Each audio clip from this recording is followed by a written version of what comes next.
দেখো ফ্রেন্ডসরা, দুপুরে খাওয়া দাওয়া শেষ হয়ে গেল। এখন বানাচ্ছি গাজরের হালুয়া, কারণ বিকেলে এক জায়গায় নেমন্তন্ন আছে, যেতে হবে, পারবো না।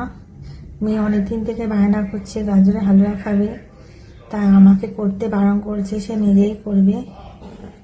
তা মেয়ে নিজেই বানাচ্ছে, আমি একটু বলে বলে দিচ্ছি, কারণ ও তো কোনোদিন করিনি এটা।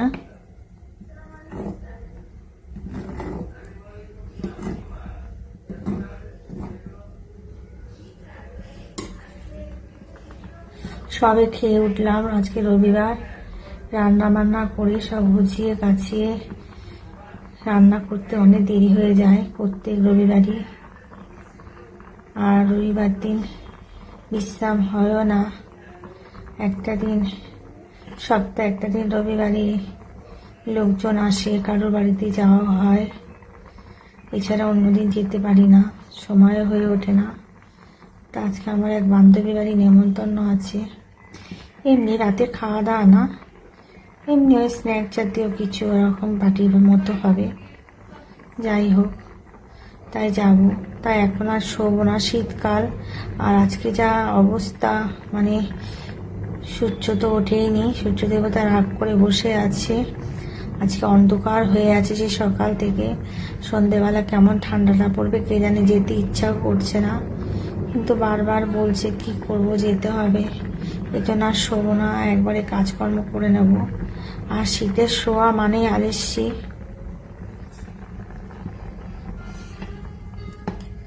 আর এই গাজরের হালুয়া করতে অনেকক্ষণই সময় লাগে, হতে থাকো, বাকিটা পরে দেখাবো। এই পর্যন্ত।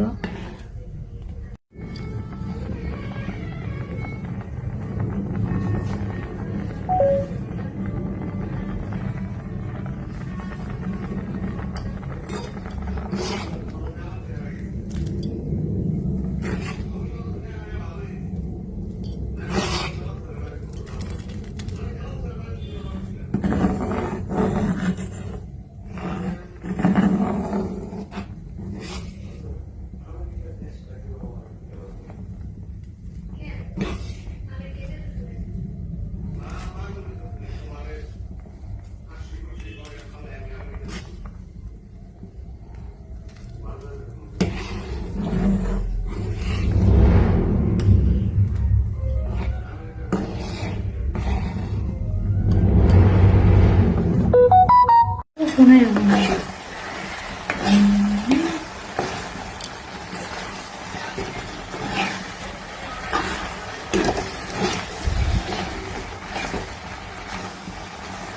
দুধটা অনেকটাই টেনে গেছে, আর একটু হবে।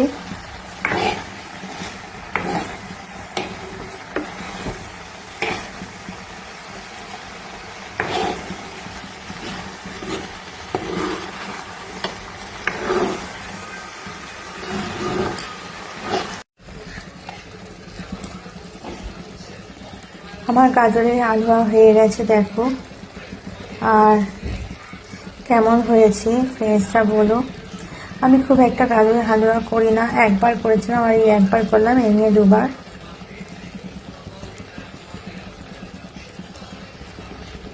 ভালো লাগলে সবাই মিষ্টি মিষ্টি কমেন্ট করে জানিও।